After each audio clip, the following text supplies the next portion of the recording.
മറ്റു വാർത്തകൾ നോക്കാം. രാജ്യത്തെ ആഭ്യന്തര വിമാന സർവീസ് പ്രതിസന്ധികൾക്ക് പിന്നാലെ ഇൻഡിഗോയ്ക്ക് ആശ്വാസമായി DGCയുടെ ഉത്തരവ്. ഫ്ലൈറ്റ് ഡ്യൂട്ടി പരിഷ്കരണങ്ങൾ ഭാഗികമായി റദ്ദാക്കി. പ്രതിവാര വിശ്രമ സമയത്തെ സംബന്ധിച്ച നിർദ്ദേശമാണ് റദ്ദാക്കിയത്. കൂടുതൽ രാത്രികാല ലാൻഡിംഗ് നടത്താമെന്നും ഇൻഡിഗോയ്ക്ക് കൂടുതൽ ഇളവ് നൽകി DGCA വ്യക്തമാക്കുന്നുണ്ട്. അതിനിടയിൽ ഇൻഡിഗോയുടെ പ്രതിസന്ധി മറ്റ് കമ്പനികൾ മുതലെടുത്തു. ആഭ്യന്തര സർവീസുകളുടെ ടിക്കറ്റ് നിരക്ക് എയർ ഇന്ത്യ അടക്കം ഇരട്ടിയിലധികമാണ് വർദ്ധിപ്പിച്ചത്. അർജുൻ പീതാംബരൻ വിവരങ്ങളുമായിട്ട്. അർജുൻ, ഒരു ചാഞ്ഞ് കണ്ടാൽ പിന്നെ അതിൽ കയറുക എന്നതാണല്ലോ. ഇൻഡിഗോ ഒന്ന് വീണു എന്ന് കണ്ടു, പ്രതിസന്ധി രൂക്ഷമാണെന്ന് കണ്ടു. ഉടനെ പിന്നെ 10,000 ഒക്കെ ഉണ്ടായിരുന്ന ടിക്കറ്റ് നിരക്ക് നേരെ 30,000-ലേക്കും 40,000-ലേക്കും അടുത്തേക്ക് എത്തിച്ചു. അതിൽ DGCയുടെ അല്ലെങ്കിൽ കേന്ദ്ര സർക്കാരിൻ്റെ ഒരു ഇടപെടൽ ഉണ്ടാകുമോ? എങ്ങനെയാണ് DGCയുടെ ഇളവ് കാരണമെങ്കിലും ഇൻഡിഗോയ്ക്ക് പ്രശ്നപരിഹാരം വേഗത്തിൽ സാധ്യമാകുമോ?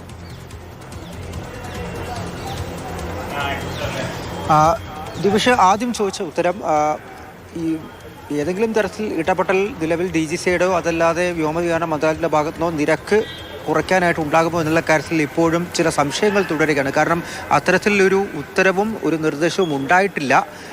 ആളുകളുടെ ഭാഗത്തുനിന്നും ആവശ്യം ഉയരുന്നുണ്ട്. വലിയ തോതിൽ നിരക്ക് വർദ്ധിക്കുകയാണ്. അത് കുറഞ്ഞു കിട്ടണമെന്നുള്ളത്. നിലവിൽ ഇന്നും നാളെയും ഡൽഹി വിമാനത്താവളത്തിൽ നിന്നും പുറപ്പെടുന്ന ബഹുഭൂരിപക്ഷം എയർ ഇന്ത്യയുടെയും എയർ ഇന്ത്യ എക്സ്പ്രസിൻ്റെയും ആകാശയുടെയും സ്പൈസ്ജെറ്റിൻ്റെയും സർവീസുകളുടെ നിരക്ക് വലിയ തോതിലാണ് വർദ്ധിപ്പിച്ചിരിക്കുന്നത്. തിരുവനന്തപുരത്തേക്ക് 62,000-ത്തിലധികം റേറ്റിലേക്ക് അത് പോയിരിക്കുന്നു. കൊച്ചിയിൽ 6,00,000-നോട് അടുത്താണ് ഇന്നും നാളെയുമായിട്ടുള്ള സർവീസുകൾക്ക് നിരക്ക് കാണിക്കുന്നത്. ഏറ്റവും അധികം ഇപ്പോൾ പെരുപ്പിച്ച നിരക്കുള്ളത് ഡൽഹി ബംഗളൂരു സർവീസിലാണ്. 70,000 രൂപയാണ് ഏറ്റവും ഉയർന്ന തുക കാണിക്കുന്നത്. അതിൽ എത്രയോ കുറവാണ് ഡൽഹിയിൽ നിന്നും ലണ്ടനിലേക്കുള്ള സർവീസ് എന്നുള്ളതാണ് അതിലേക്കാൾ വലിയ ഒരു വിരോധാഭാസം എന്ന് പറയുന്നത്.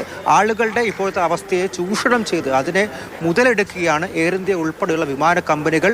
ഈ നിരക്ക് അടിയന്തരമായി കുറയ്ക്കാൻ വേണ്ടിയിട്ടുള്ള ഇടപെടൽ ഒരുപക്ഷെ വൈകാതെ തന്നെ DGCയുടെയും വ്യോമയാന മന്ത്രാലയത്തിൻ്റെയും ഭാഗത്തുനിന്നും ഉണ്ടാകുമെന്നുള്ള കാര്യം തന്നെ പ്രതീക്ഷിക്കാം. രണ്ടാമത്തെ കാര്യം, ഇൻഡിഗോയെ സംബന്ധിച്ച് വലിയ തരത്തിലുള്ള ആശ്വാസം തന്നെയാണ് ഇപ്പോൾ ലഭിച്ചിരിക്കുന്നത്. അവർ മുന്നോട്ട് വെച്ച കാര്യങ്ങളിലെല്ലാം തന്നെ അവർക്ക് ഇളവ് ലഭിച്ചിരിക്കുന്നു. ഒന്നാമത്തേത്, എല്ലാ വിമാന കമ്പനികൾക്കും ഈ ഉത്തരവ്, ഈ പരിഷ്കരിച്ച നിർദ്ദേശങ്ങളിൽ ഭാഗികമായിട്ടുള്ള ഒരു ഇളവ് റദ്ദ് ആക്കിയിട്ടുണ്ട്. അതായത് ഈ ഡ്യൂട്ടി സമയം ആഴ്ചകളിൽ ഓരോ ആഴ്ചയിലും 36 മണിക്കൂറിൽ നിന്നും 48 മണിക്കൂറാക്കി ഈ വിശ്രമ സമയം കൂട്ടി. അതിനപ്പുറത്തേക്ക് ഈ വിശ്രമ സമയത്തിനും അപ്പുറത്തേക്ക് അവധി ദിവസം കൂടി നൽകണമെന്നുള്ള നിർദ്ദേശമായിരുന്നു ആദ്യം ഉണ്ടായിരുന്നത്.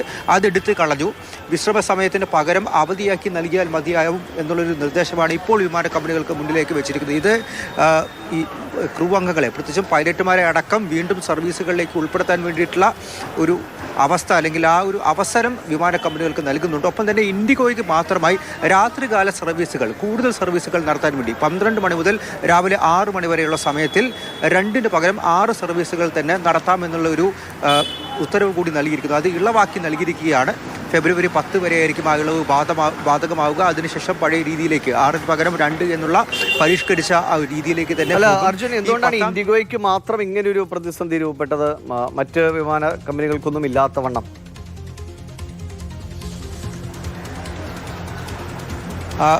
ഏറ്റവും പ്രധാനമായിട്ടും നിലവിൽ ഇന്ത്യയിൽ 60% ആഭ്യന്തര സർവീസുകളും നടത്തുന്നത് അത് ഇൻഡിഗോയാണ്. ഒരു ദിവസം 2,400 സർവീസുകളുണ്ട്. രണ്ടാം സ്ഥാനത്ത് നിൽക്കുന്ന എയർ ഇന്ത്യക്ക് 1,100-ൽ താഴെ മാത്രം സർവീസുകളാണ് ഉള്ളത്. ഈ പറയുന്ന രാത്രികാല സർവീസുകൾ, അത് ക്രൂ അംഗങ്ങൾക്ക് 2 സർവീസുകൾ മാത്രമേ, 2 ലാൻഡിംഗ് മാത്രമേ നടത്താൻ സാധിക്കുള്ളൂ എങ്കിൽ അവിടെ ഇൻഡിഗോയെ സംബന്ധിച്ച് പൈലറ്റുമാരെക്കാൾ സർവീസുകൾ ഇതൊരു അവസ്ഥയിലേക്ക് പോകും. അതായത് അവൈലബിൾ ക്രൂ ഇല്ലാത്തൊരവസ്ഥയിലേക്ക് കാര്യങ്ങൾ കൊണ്ടെത്തും. സർവീസുകൾ നടത്താൻ പറ്റാത്തൊരവസ്ഥയെത്തും. അതുകൊണ്ട് തങ്ങൾക്ക് ഇളവ് നൽകണമെന്നുള്ള കാര്യം DGCയോട് ഇന്നലെ നടന്നിട്ടുള്ള യോഗത്തിൽ തന്നെ വ്യക്തമാക്കിയിരുന്നു. ഫെബ്രുവരി 10-ാം തീയതി വരെ ആ ഇളവ് വേണം. അതിനകത്ത് തങ്ങൾ ഈ പ്രശ്നങ്ങളെല്ലാം തന്നെ പരിഹരിക്കാം. കൂടുതൽ പൈലറ്റുമാരെ ജോലിക്കെടുക്കാൻ സാധിക്കും. ഇന്റർവ്യൂ എല്ലാം നടത്തി കൂടുതൽ പൈലറ്റുമാരെ ജോലിക്കെടുക്കാൻ സാധിക്കും. അതിലൂടെ ഈ DGCയെ നിർദ്ദേശിച്ചിരിക്കുന്ന ആ ഒരു പരിഷ്കാരം അവർക്ക് നടപ്പിലാക്കാൻ സാധിക്കും എന്നുള്ളൊരു കാര്യം പറഞ്ഞുകൊണ്ടാണ് ആ ഇളവ് വേണമെന്നുള്ള കാര്യം അവർ ആവശ്യപ്പെട്ടത്. അതുകൊണ്ട് ആ ഇളവ് ഇപ്പോൾ നൽകിയിരിക്കുന്നു. 2 വ്യവസ്ഥകളുടെ അടിസ്ഥാനത്തിലാണ് ഇവർക്ക് ഈ ഇളവ് ഇപ്പോൾ നൽകിയിരിക്കുന്നത്. ഒന്നാമത്, 15 ദിവസം കൂടുന്നതോടും ക്രൂ അംഗങ്ങളെ ഏതൊക്കെ തരത്തിൽ വിനിയോഗിച്ചു എന്നുള്ള കാര്യത്തിൽ ഒരു സ്റ്റാറ്റസ് റിപ്പോർട്ട് നൽകണം. ഒപ്പം തന്നെ 1 മാസത്തിനകം ഒരു വിശദമായിട്ടുള്ള റോഡ് മാപ്പ് നൽകണം. എങ്ങനെയാണ് നിലവിൽ DGCയെ മുന്നോട്ട് വെച്ചിരിക്കുന്ന ഈ FDTL പരിഷ്കാരങ്ങളോട് അതിനൊപ്പം പരിഷ്കരിച്ച രീതിയിൽ ഇൻഡിഗോയ്ക്ക് മുന്നോട്ട് പോകാൻ സാധിക്കാതെ ഏതൊക്കെ തരത്തിൽ നടപ്പിലാക്കാൻ സാധിക്കുമെന്നുള്ള കാര്യത്തിൽ വിശദമായിട്ടുള്ള റോഡ് മാപ്പ് സമർപ്പിക്കണം. ഈ 2 വ്യവസ്ഥകളുടെ അടിസ്ഥാനത്തിലാണ് ഫെബ്രുവരി 10-ാം തീയതി വരെ ഇളവ് നൽകിയിരിക്കുന്നത്.